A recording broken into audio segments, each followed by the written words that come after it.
Assalamualaikum warahmatullahi wabarakatuh. Yang saya hormati Ibu Andayani selaku Kepala SMK Negeri 2 Kota Kelambu. Yang saya hormati Bapak Ibu Guru SMK Negeri 2 Kota Kelambu serta Bapak Ibu Guru SD Negeri 1 Taniman. Terima kasih atas waktu dan kesempatannya. Bapak Ibu berkenan hadir dalam acara saya yaitu diseminasi budaya positif. Kebetulan saya saat ini masih pendidikan guru penggerak dengan harapan apa yang saya dapatkan bisa saya sampaikan ke Bapak Ibu guru yang lain. Jadi terima kasih sekali atas waktunya Bapak Ibu menyempatkan diri untuk tindak ke sini. Semoga apa yang kita pelajari 1 jam ke depan bermanfaat bagi saya khususnya dan bermanfaat bagi Bapak Ibu secara umum. Langsung saja, sebelum saya masuk ke materi yang ingin saya sampaikan, untuk mengingatkan kembali karena kita semua sudah kurikulum merdeka dengan acuan nantinya ketika kita pembelajaran menghasilkan anak-anak yang berkarakter profil pelajar Pancasila. Dengan itu nanti kita berdiri sebentar untuk menyanyikan lagu profil pelajar Pancasila. Bapak Ibu dimohon untuk berdiri.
Pendekatan yang berfokus pada pembentukan kesadaran diri, tanggung jawab, pengembangan karakter tanpa menggunakan hukuman yang keras atau memalukan.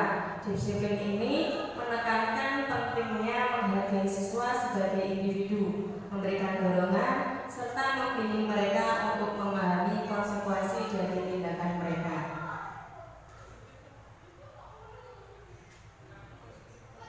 Tentunya ketika kita atau anak-anak kita melakukan suatu pelanggaran atau hukuman, ada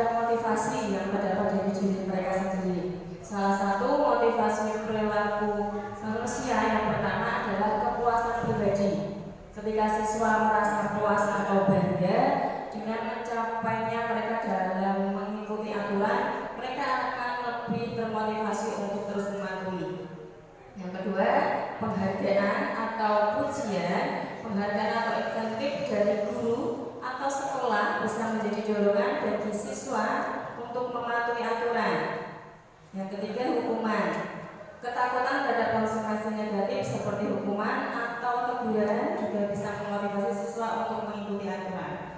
Pada dasarnya selama ini tanpa kita sadari, anak-anak didik kita mematuhi aturan dengan motivasi tiga, yaitu kepuasan pribadi, penghargaan serta hukuman.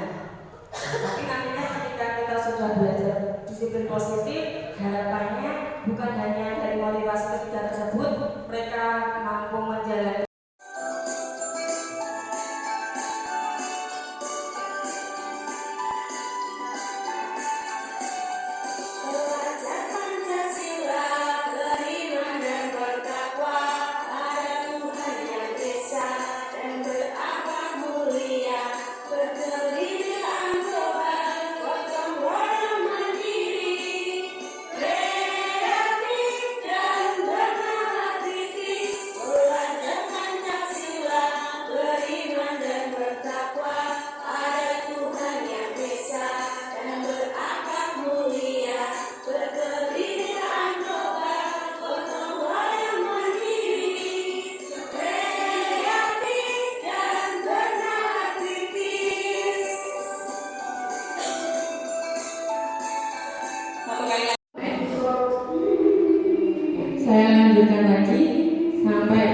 motivasi perilaku manusia. Satu, kepuasan pribadi. Ketika siswa merasa puas atau bangga dengan pencapaian mereka dalam mengikuti aturan, mereka lebih termotivasi untuk mematuhi. Yang kedua, penghargaan, pujian, penghargaan atau intensif dari guru atau sekolah bisa menjadi dorongan bagi siswa untuk mematuhi aturan. Yang ketiga, hukuman. Ketakutan terhadap konsekuensi negatif seperti hukuman atau teguran juga bisa memotivasi siswa untuk mengikuti aturan. Keyakinan kelas yang perlu kita terapkan di kelas kita masing-masing, yaitu kelaminan kelas tentang keselamatan. Setiap siswa berhak merasa aman secara fisik dan emosional di dalam kelas. Ini berarti tidak boleh ada tindakan kekerasan, intimidasi atau perilaku yang mengancam keselamatan siswa lain. Keyakinan kelas yang kedua, keyakinan kelas tentang tanggung jawab. Siswa diharapkan untuk bertanggung jawab atas tindakan mereka sendiri. Ini mencakup tanggung jawab dalam mengikuti aturan kelas, menjaga kebersihan, menghormati teman dan guru, serta aktif dalam kegiatan belajar. Keyakinan kelas yang ketiga, keyakinan kelas tentang kesetaraan. Setiap siswa diperlakukan dengan adil dan setara. Semua siswa memiliki kesempatan yang sama untuk belajar dan berkembang tanpa diskriminasi berdasarkan latar belakang kemampuan atau status sosial. Ada 4 contoh kasus. Bapak Ibu mohon bisa memberikan jawabannya. Yang pertama, nanti jawabannya hukuman atau konsekuensi. Yang pertama, mencatat 100 kali di dalam buku kalimat "Saya tidak akan terlambat lagi karena terlambat ke sekolah". Kira-kira hukuman atau konsekuensi? Konsekuensi. Lanjut. Nomor 2, lari mengelilingi lapangan basket 2 kali karena terlambat hadir di sekolah. Hukuman atau konsekuensi?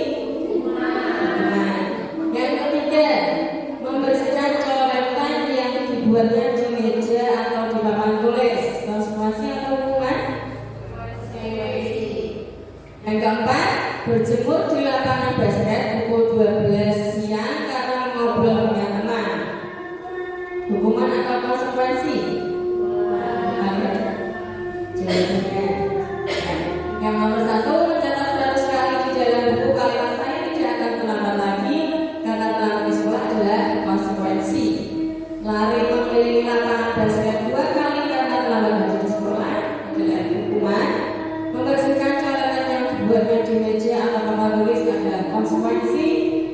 alasan berjemur di lapangan basket pukul 12 siang karena mengobrol dengan teman dan lingkungan.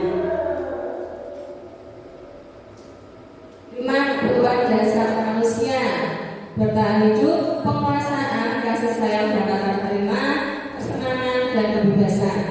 Di dalam kelas kita, harapannya ketika dalam kita belajar mengajar serta menyelesaikan kasus anak kita, tentunya memperhatikan 5 dasar kebutuhan tersebut.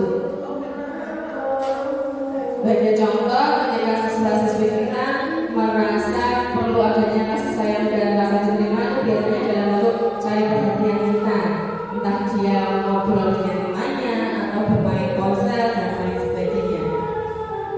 5 posisi kontrol guru: yang pertama penghukum, pembuat merasa bersalah, teman, pemantau, dan manajer.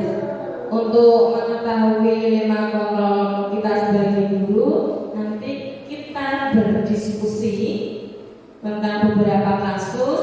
Saya berikan kasusnya, nanti Bapak Ibu menganalisis kira-kira kasus 1, 2, 3, 4, 5 tersebut termasuk jenis kontrol guru yang seperti apa.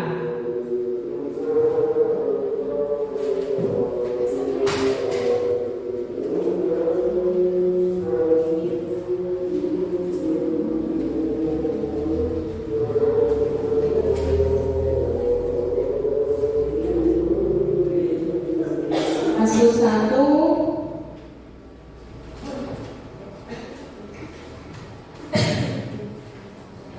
terima kasih atas waktunya. Di sini saya mendapatkan kasus 1, pelanggaran di kelas dan tindakan sang guru.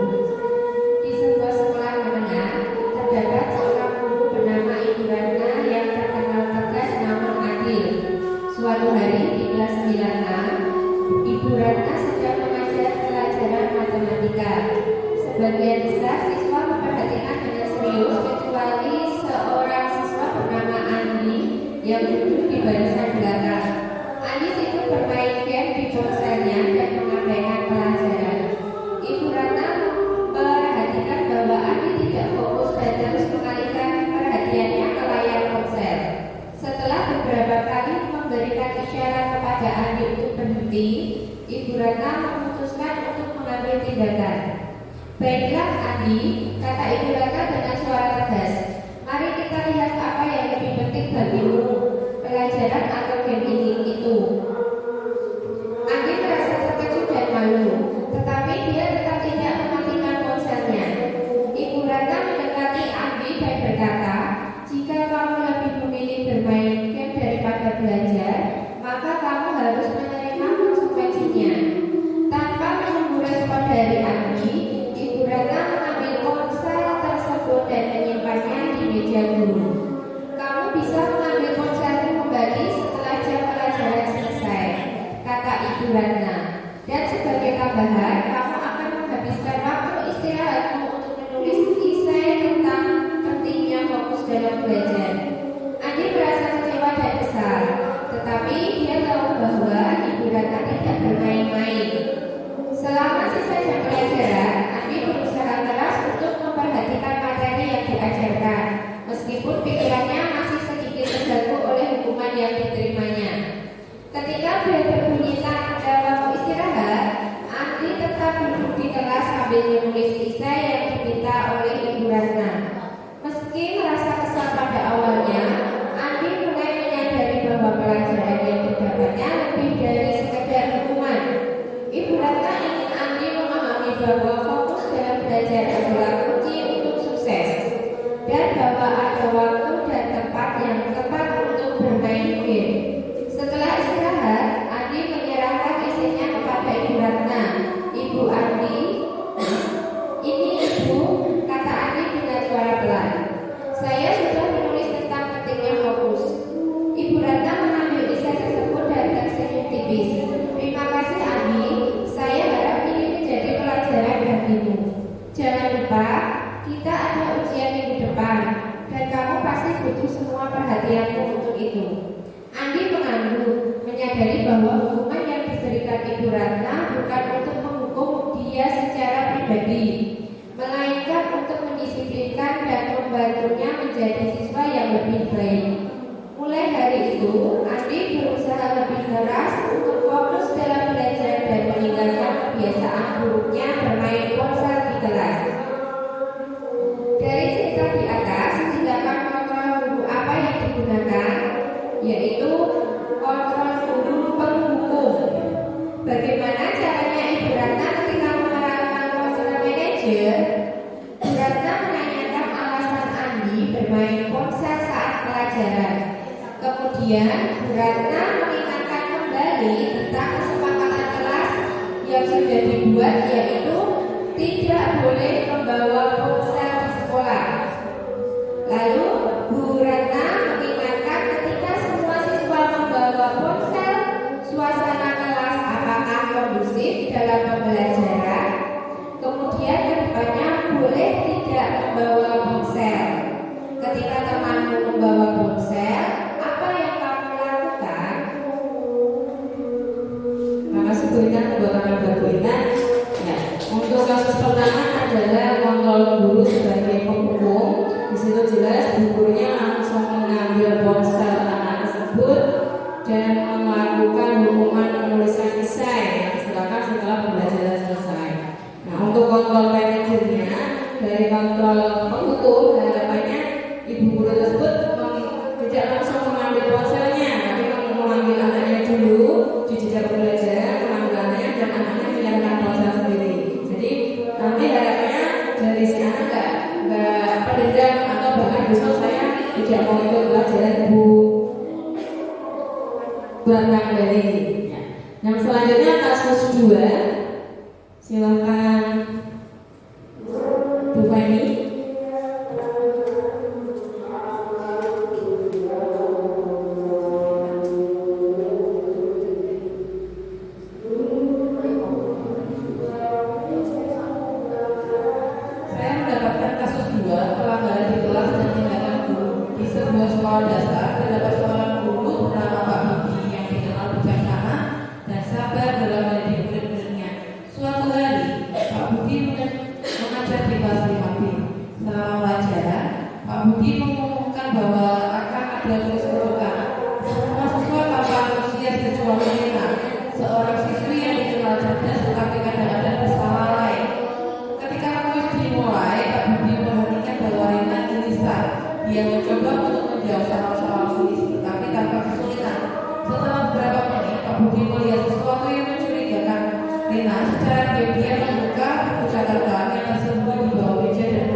Jawabannya dengan suara bergetar.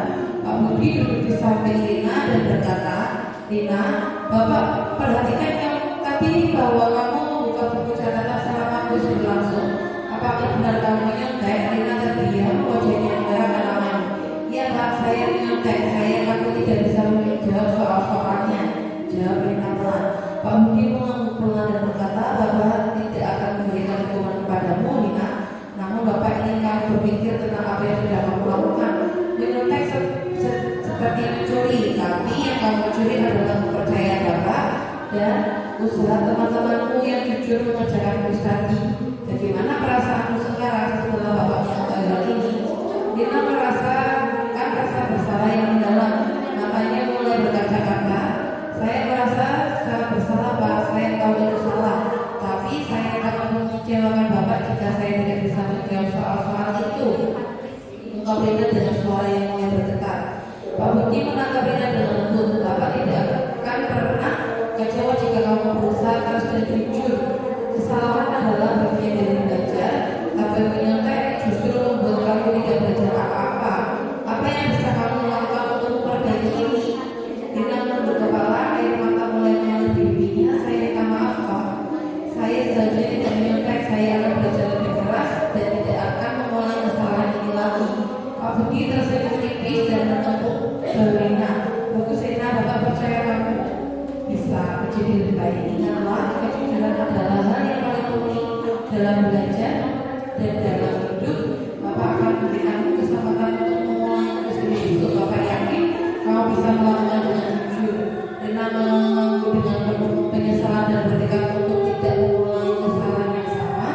Keesokan harinya, Rina mengerjakan ulang kuis dengan jujur dan meskipun hasilnya tidak sempurna, dia merasa jauh lebih bangga dan lega karena telah melakukannya dengan cara yang benar. Dari cerita di atas tindakan kontrol apa yang digunakan? Buat merasa bersalah, bagaimana cara Pak Budi ketika menggunakan kontrol manager? Pak Budi tidak memberikan dukungan kepada Rina, tetapi Rina suruh untuk berdiskusi dan menjawab jujur apa kesalahannya. Terima kasih Bu Penny, tepuk tangan buat Bu Penny. Untuk kasus 2 adalah kontrol guru sebagai pembuat perasaan bersama. Di situ menceritakan tidak langsung dipanggil, tidak langsung ditegur di pembelajaran, tapi dipanggil dan diajak diskusi yang akhirnya bercerita bahwa dia mengerjakan tugasnya dengan cara mencontek. Selanjutnya kasus 3 sampai kasus 3 misalnya.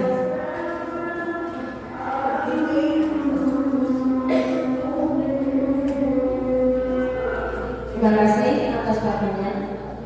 Kasus 3, pelanggaran di kelas dan tindakan guru. Sebuah sekolah menengah, ada seorang guru bernama Bu Sari yang terkenal karena pendekatannya yang ramah dan hangat kepada murid-muridnya. Dia selalu berusaha melatih setiap siswa sebagai individu, bukan hanya sebagai murid yang harus mengikuti aturan. Salah satu murid di sekolahnya adalah Dika, seorang anak yang cerdas, tapi akhir-akhir ini sering terlihat murung dan kurang bersemangat belajar. Suatu hari, Bu Sari memperhatikan bahwa Dika semakin sering tidak mengerjakan tugasnya dan sering menyendiri saat istirahat. Khawatir dengan perubahan sikap Dika, Bu Sari memutuskan untuk tidak langsung menegur atau memberi hukuman. Sebagai gantinya, ia memutuskan untuk berbicara secara pribadi dengan Dika setelah pelajaran selesai. Setelah bel pulang berbunyi, Bu Sari mendekat Dika yang sedang merapikan bukunya. Dika, Ibu perhatikan akhir-akhir ini kamu tampak tidak seperti biasanya. Boleh kita bicara sebentar? Tanya Bu Sari dengan sederhana. Dika menatap Bu Sari dengan ragu, tetapi ia menanggung dan duduk kembali di kursinya. Bu Sari duduk di sebelah Dika, bukan di belakang meja tidur, untuk menciptakan suasana yang lebih akrab. Ada apa, Nak? Kamu terlihat agak sedih dan kurang bersemangat. Apakah ada sesuatu yang mengganggu pikiranmu? Tanya Bu Sari dengan lembut tanpa nada menghakimi. Dika awalnya enggan berbicara, tapi akhirnya ia membuka diri. Bu, di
bermusikal dengan lembut. Tentu nak, ibu senang bisa menjadi teman berbicara. Dan soal tugas, bagaimana kalau kita buat jadwal bersama untuk menyelesaikannya? Ibu akan bantu kamu di 2 jam pelajaran. Jadi, kamu tidak merasa terbebani. Jika merasa didukung dan lebih tenang. Terima kasih, Bu. Itu akan sangat membantu saya. Dari cerita di atas, tindakan kontrol guru apa yang digunakan? Guru menjadi teman atau pendekatan dengan siswa. Bagaimana cara Bu Sari ketika menggunakan kontrol manager? Bu Sari menggunakan sederhana jika apa yang dirasakan dan apa masalah yang dirasakan jika dan mencari jalan keluarnya. Terima kasih Bu Santi, tepuk tangan buat Bu Santi. Untuk kasus 3 yaitu guru sebagai teman. Di situ ibu gurunya mengajak ngobrol temannya, ternyata anak tersebut mempunyai masalah di rumahnya. Diceritakan akhirnya ada solusi pengerjaan tugasnya di akhir pembelajaran dibimbing oleh Bu Santi. Selanjutnya Bu Sari ya, Bu Sari. Selanjutnya kasus 4.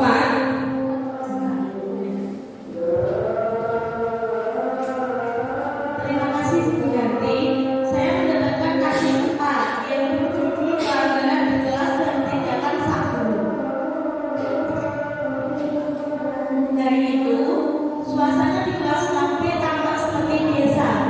Pagi yang cerah menyinari ruang kelas dan para siswa tampak antusias mengikuti pelajaran.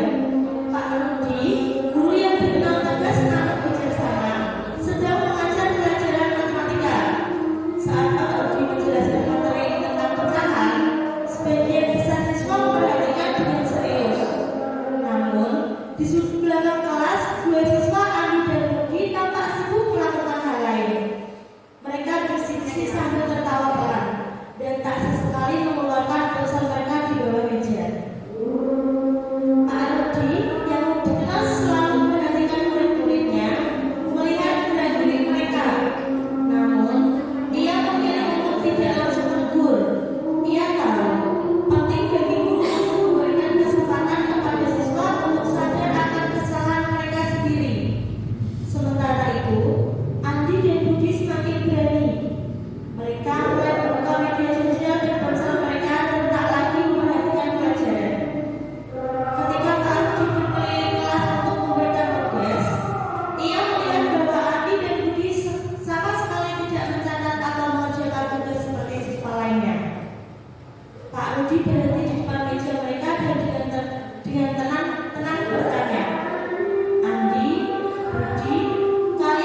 guru sebagai pemantau. Jadi dalam pembelajaran Pak Rudi hanya memantau aktivitas siswanya, tapi ketika selesai pembelajaran baru dipanggil dan dikasih pengertian.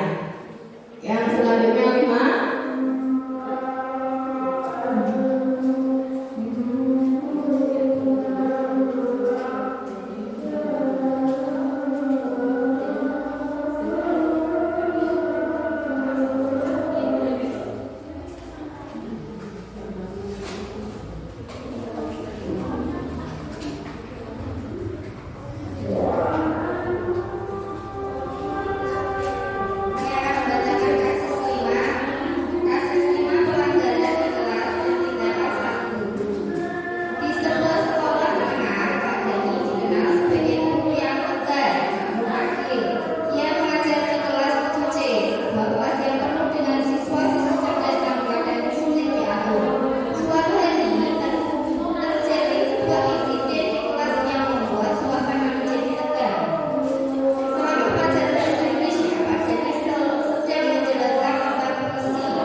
Manajerial, ya.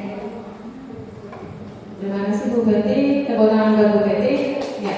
Kasus 1, 2, 3, 4, 5 adalah contoh ketika kita di kelas pembelajaran dengan kontrol kita sebagai teman, dengan kontrol kita sebagai penghukum, memberi masalah bersalah, manajer dan memantau.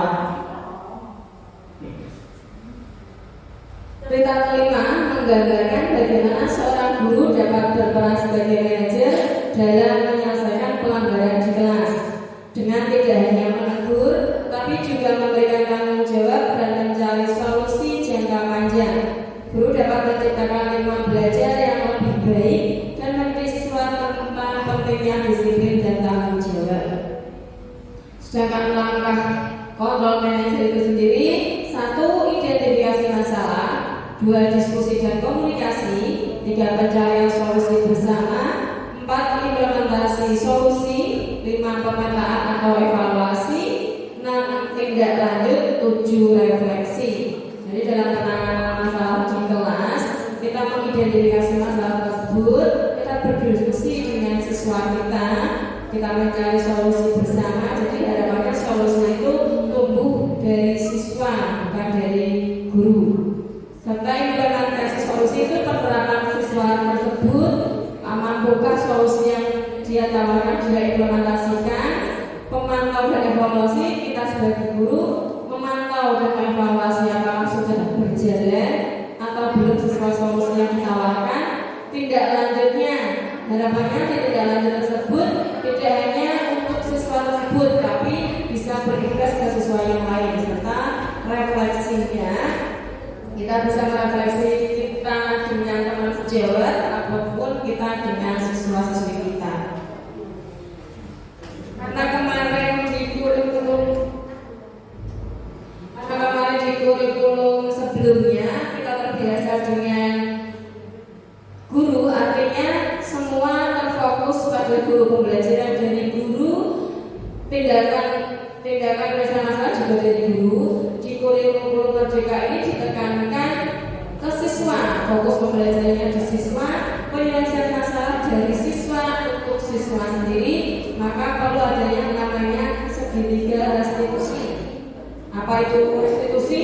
Restitusi adalah proses menciptakan kondisi bagi murid untuk memperbaiki kesalahan mereka sehingga mereka bisa kembali kepada kelompok mereka dengan karakter yang lebih kuat. Restitusi juga adalah proses kolaboratif yang mengajarkan murid untuk mencari solusi suatu masalah dan membantu murid berpikir tentang orang seperti apa yang mereka inginkan dan bagaimana mereka harus memperlakukan orang lain. Jadi dampaknya nanti bukan untuk dirinya sendiri, tapi juga berdampak untuk teman, lingkungan, serta bapak ibu guru. Langkah-langkah segitiga restitusi, yang pertama stabilkan identitas, yang kedua validasi tindakan yang salah, yang ketiga menanyakan keyakinan. Contoh kasusnya saya coba bacakan Bapak Ibu. Studi kasusnya, Anto dan Dino sedang bermain bersama di lapangan basket dan tiba-tiba terlihat dalam sebuah pertukaran adu mulut. Dino pun menjadi emosi dan mengadakan kontak fisik, menarik kemeja Anto dengan kasar sampai 3 kancingnya terlepas. Pada saat itu, guru Vika langsung melerai mereka dan membawa mereka ke ruang kepala sekolah. Ibu Suti sebagai kepala sekolah berusaha menenangkan keduanya, terutama Dino. Dino, sepertinya kamu saat ini sedang marah sekali.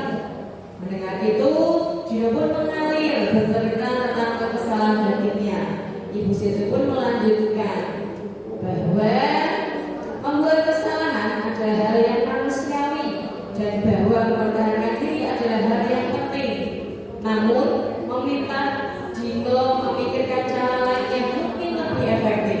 Karena saat ini Dino berada di ruang kepala sekolah, Ibu Suti melanjutkan bertanya tentang keyakinan sekolah yang disepakati, serta apakah Dino bersedia memperbaiki kesalahannya yang telah dilakukan terhadap Anto. Dino pun akhirnya perlahan mengangguk. Kemudian Ibu Suti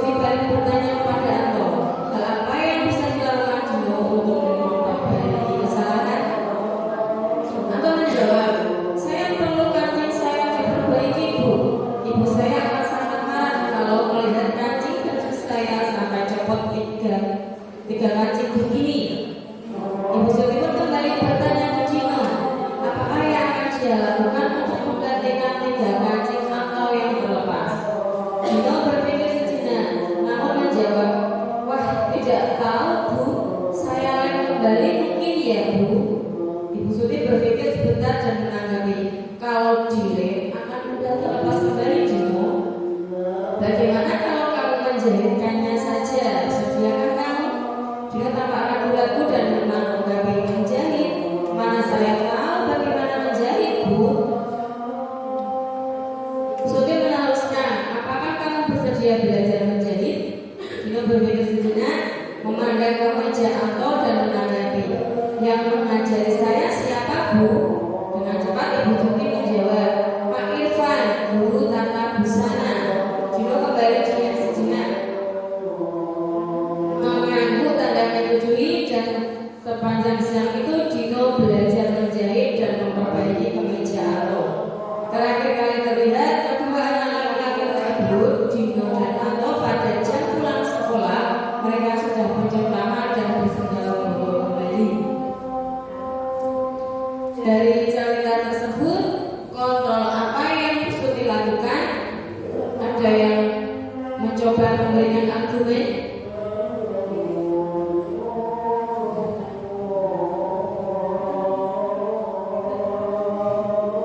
Ya, Bu Suti mengambil peran manajer dengan dikolaborasikan dengan segitiga restitusi. Jadi Bu Suti memvalidasi biar anak kedua anaknya bercerita tentang kesalahannya, dan dengan pengen dijadikan KJP mengungkap cerita anak dulu masalah seperti apa, baru berempati. Jadi Bu Suti juga ketika saya di posisi Dino ataupun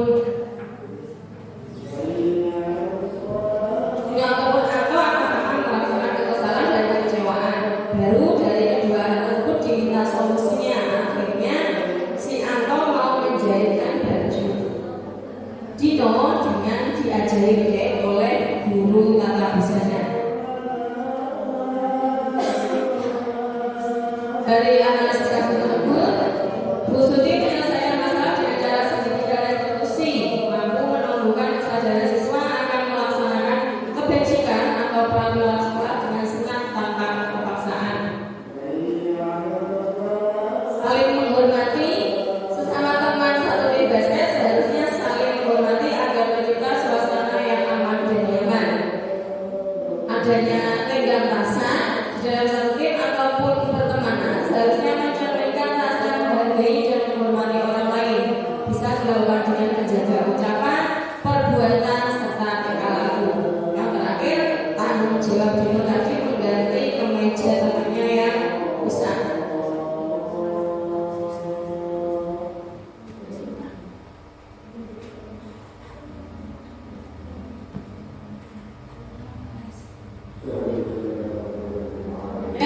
Kita tadi belajar tentang kontrol kita sebagai guru ada 5, serta kita belajar analisis segitiga restitusi. Mungkin ada salah satu dari Bapak Ibu guru yang mau memberikan refleksi atau menyampaikan apakah yang sudah saya dapat hari ini, baik tentang kontrol kita sebagai guru maupun segitiga restitusi itu. Bisa minta tolong salah satu yang menyampaikan pendapatnya.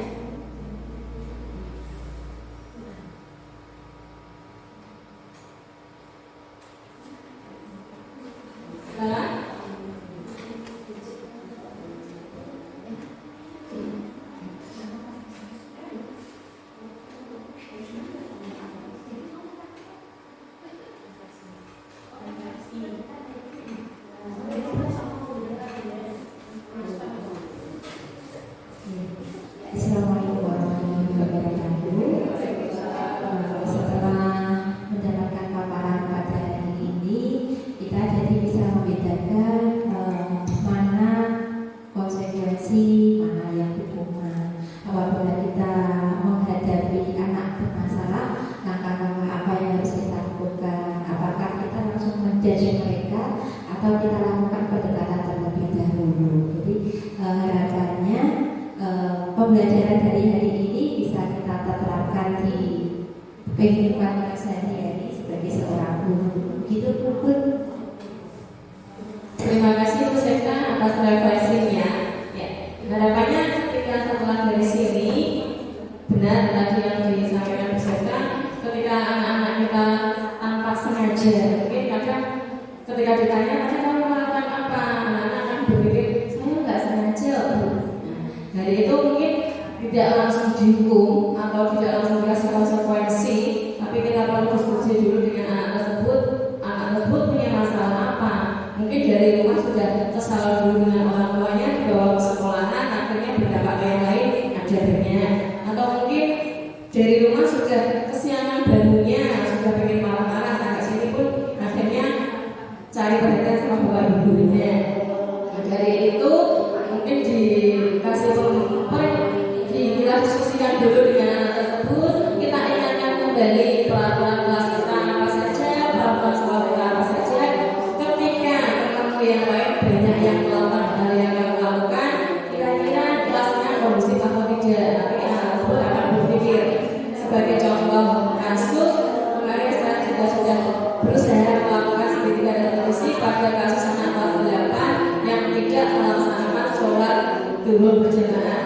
Di satu siang ketika saya keliling, ternyata ada anak yang saling mengejek karena tidak melaksanakan sholat duhur berjamaah. Artinya jam pulang sekolah itu saya panggil, saya tanyakan tadi, saya dengar kamu saling mengejek temanmu. Kalau nggak salah namanya Agita, kalau ngejek nggak sholat berjamaah. Kenapa? Anak itu menyampaikan, saya kesel Bu sama Agita, setiap hari itu nggak pernah mau ikut sholat berjamaah, padahal semua temannya ikut sholat berjamaah. Tak tanya lagi, ketika kamu mengejek seperti itu, kira-kira Agita marah nggak sama kamu? Dia jawab, akan marah Bu, kalau saya diejek juga akan marah. Nah, ketika kalau saya nggak marah, kira-kira di kelas nyaman tidak?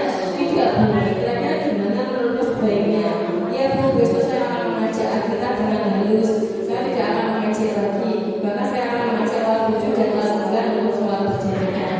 Nah, saya ingatkan kembali, kira-kira kalau teman-teman semuanya nggak ada yang sholat berjamaah, bagus nggak kalau tertib sekolah kita? Enggak Bu, karena tertib sekolah kita salah satunya adalah mengikuti semua kegiatan termasuk sholat duhur berjamaah.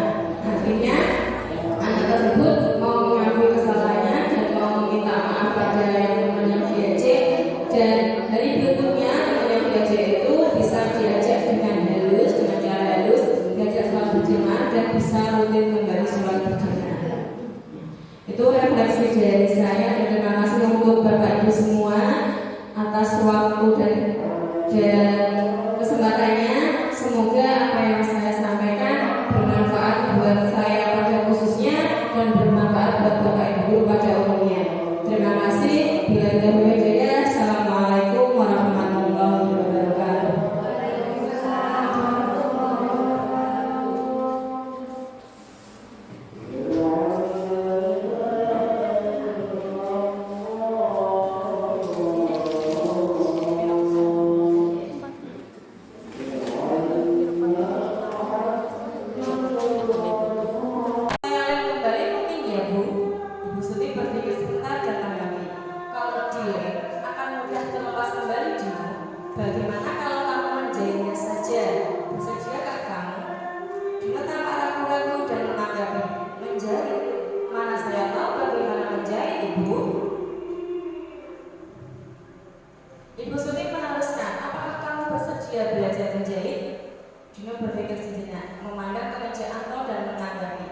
Yang mengajari saya siapa Bu? Dengan cepat Ibu Suti menjawab, Pak Irfan, guru tata busana. Dia kembali diam sejenak, memandang remaja atau yang tanpa pancing. Akhirnya Dina mengganggu tanda menyetujui, dan sepanjang siang itu Dina belajar menjahit dan memperbaiki kemeja Anto. Terakhir kali terlihat kedua anak laki-laki tersebut, Dino dan Anto, pada jam pulang sekolah. Mereka sudah bercengkrama dan bersudah hubungan kembali. Kontrol apa yang bisa dilakukan, yaitu kontrol manajer yang diaplikasikan dengan segitiga restitusi. Analisis kasusnya, dari kasus Bu Suti menyelesaikan masalah dengan cara segitiga restitusi mampu menumbuhkan kesadaran siswa akan melaksanakan kebajikan atau peraturan sekolah dengan senang tanpa keterpaksaan. Jadi ketika tadi adanya berantem dan mengakibatkan kancingnya lepas, salah satu siswanya pun bertanggung jawab untuk menjahit, untuk belajar jahit. Saling menghormati, jadi tadi akhirnya Dino dan Anto saling menghormati. Sesama teman satu tim basket seharusnya saling menghormati agar tercipta suasana yang aman dan nyaman. Tenggang rasa di dalam satu tim ataupun pertemanan seharusnya mencerminkan rasa menghargai dan menghormati orang lain. Bisa dilakukan dengan menjaga ucapan, perbuatan, serta tingkah laku. Dan yang terakhir adalah tanggung jawab. Demikian paparan segitiga restitusi dari saya. Harapannya dengan kurikulum Merdeka ini kita mampu menciptakan karakter siswa kita berprofil pelajar Pancasila serta menyelesaikan kasus-kasus di sekolah dan di kelas kita dengan cara segitiga restitusi, di mana di situ kita berdiskusi dengan siswa kita menyarankan, kita berempati dulu dengan anak kita. Contoh kasus kemarin yang sudah saya laksanakan, ada kelas 8 yang adu mulut atau saling ejek karena tidak ikut sholat berjamaah. Akhirnya saya panggil, saya tanyakan ulang, kenapa kamu saling ejek-ejekan? Jawabannya karena setiap harinya dia tak pernah sholat berjamaah, terus saya ingin dia seperti yang lain. Saya tanyakan ulang lagi, ketika kamu dengan cara mengejek, apakah temanmu juga akan ikut berjamaah? Dia sakit hati tidak? Jadi ketika berdampaknya juga ke rumah sakit dari kan bukan nanti dia mau ikut berjamaah, tapi malah dendam dengan temannya, saling menjauh, saling berseteru. Makanya saya tekankan lagi pada yang mengajak itu untuk saya ingatkan ketika dalam situasi kelas kira-kira saling mengejek itu bagus tidak? Kalau tidak harusnya seperti apa? Ternyata anaknya sendiri menjawab tidak, Bu, ketika saya mengejek, mohon maaf dalam kutip kita tidak akan sholat, kita akan membenci saya. Tapi ketika saya memberi contoh, saya branding kita mau jemaah, akhirnya 3 hari berikutnya sudah mulai mau ikut jemaah. Itu kasus konkret yang kemarin saya terapkan ke kelas 8. Harapannya dengan itu yang tadi mengejek kita bisa mengajak kelas 7 maupun kelas 9 untuk ikut serta berjamaah sholat zuhur dan berjamaah sholat duha. Jadi ada inisiatif dari anak untuk mengajak temannya, ada inisiatif dari anak untuk menegur temannya ketika melakukan kesalahan atau melanggar peraturan sekolah.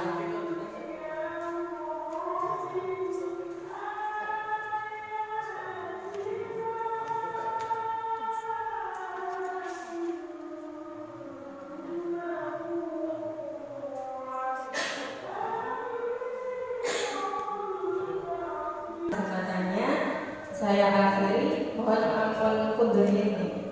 Terima kasih dari saya.